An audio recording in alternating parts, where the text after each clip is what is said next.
سلام، خاتون هستم. خاتون قصه گو. امشبم اومدم با یه داستان جذاب و شنیدنی دیگه از سری حکایات مثنوی معنوی به نام کشتیبان و مرد مغرور.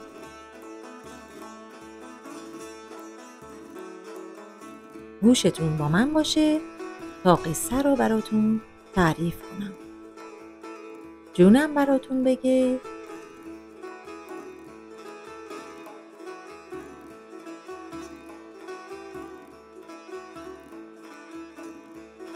روزی روزگاری کشتیبانی بود پیر و با تجربه. سالهای سال با کشتیش روی دریاها کار کرده بود و مسافرهای زیادی رو به این طرف و اون طرف برده بود. بارها و بارها در طوفان گیر کرده بود. اما با تجربه‌ای که به دست آورده بود، کشتی رو از دل موجها به سلامت بیرون برده بود. مردمی که این کشتیبان رو می شناختند، هر وقت سوار کشتی او می شدند، با خیال راحت به سفر می رفتند و از طوفان و موجها ترسی نداشتند. روزگار گذشت تا اینکه روزی از روزها مسافری وارد کشتی شد. مسافری که با همه مسافرهای دیگه فرق داشت. مردی بود چاق، با شکمی بزرگ و برآمده و لباسهای نو و گرانبها. دستهای چاق و تمیزش نشون میداد که در تمام عمرش کار نکرده بود و فقط یک جا نشسته بود و کتاب خونده بود. چون حتی وقتی وارد کشتی هم شد، کتاب بزرگ و قطورش رو همراه خودش آورده بود. گهگاهی هم اونو ورق میزد و میخوند. این مسافر مغرور و از خود راضی وقتی از کنار کشتیبان رد شد، رو به او کرد و پرسید: ای کشتیبان، شنیدم ناخدای خیلی واردی هستی. آیا از علم صرف و نحو و لغت چیزی میدونی؟ کشتیبان گفت: نه، من از صرف و نحو و کلمه ها و لغت ها چیزی نمیدونم.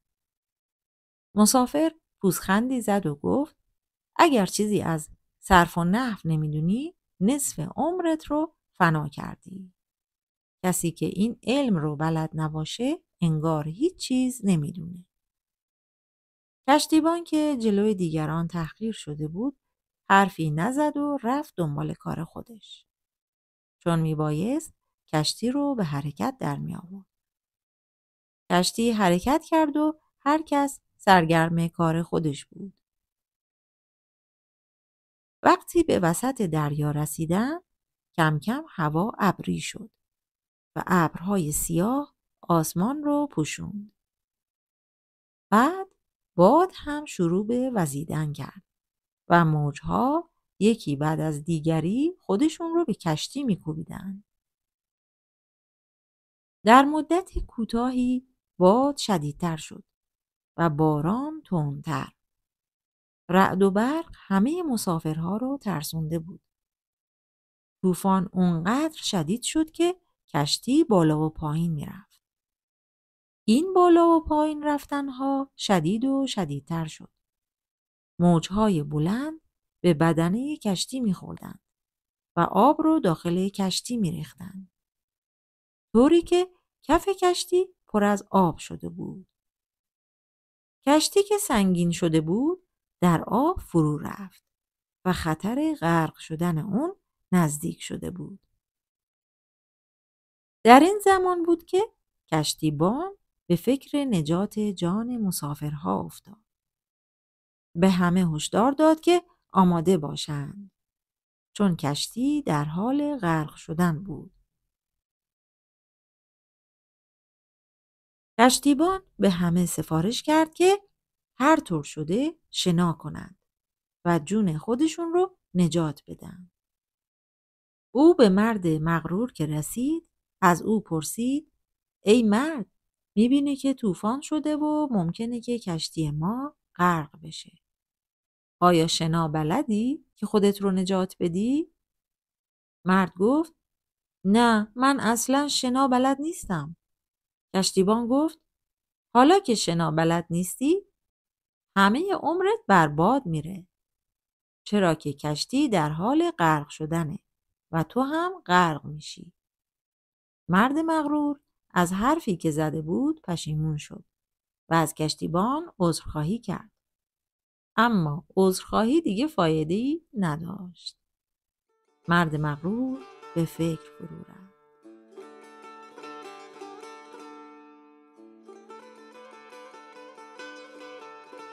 آن یکی نحوی به کشتی در نشست.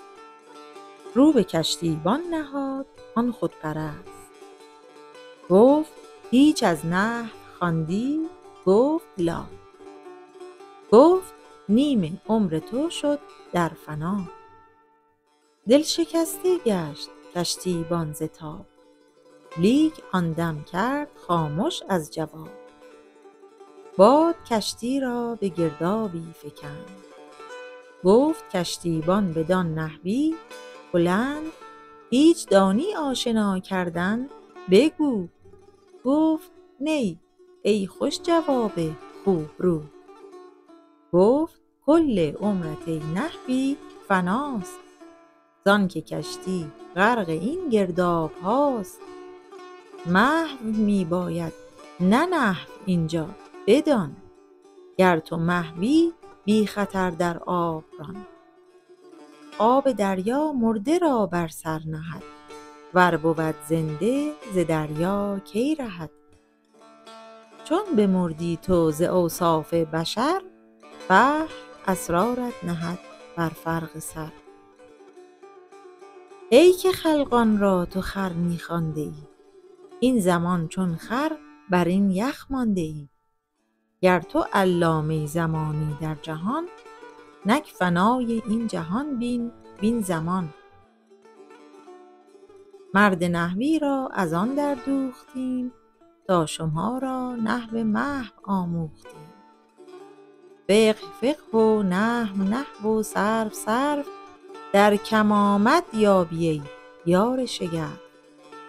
آن سبوی آب دانش‌های ماست، آن خلیفه دجله علم خداست. ما سبوها پر به دجله میبریم، گر نه خر دانیم خود را ما خریم. باری اعرابی بدان معذور بود، کو ز دجله غافل و بس دور بود.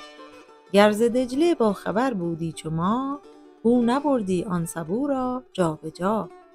بلکه از دجله چو واقف آمدی، آن سبو را بر سر سنگی زدی.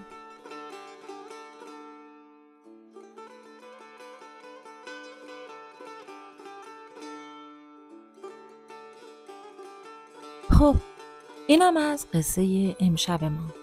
امیدوارم که از این قصه خوشتون اومده باشه و اون درس لازمی رو که قرار بوده این قصه به شما بده از اون گرفته باشید. تا یک شب دیگه و یک قصه دیگه شما رو به خدای بزرگ می سپارم. خدایا رو نگهدارتون.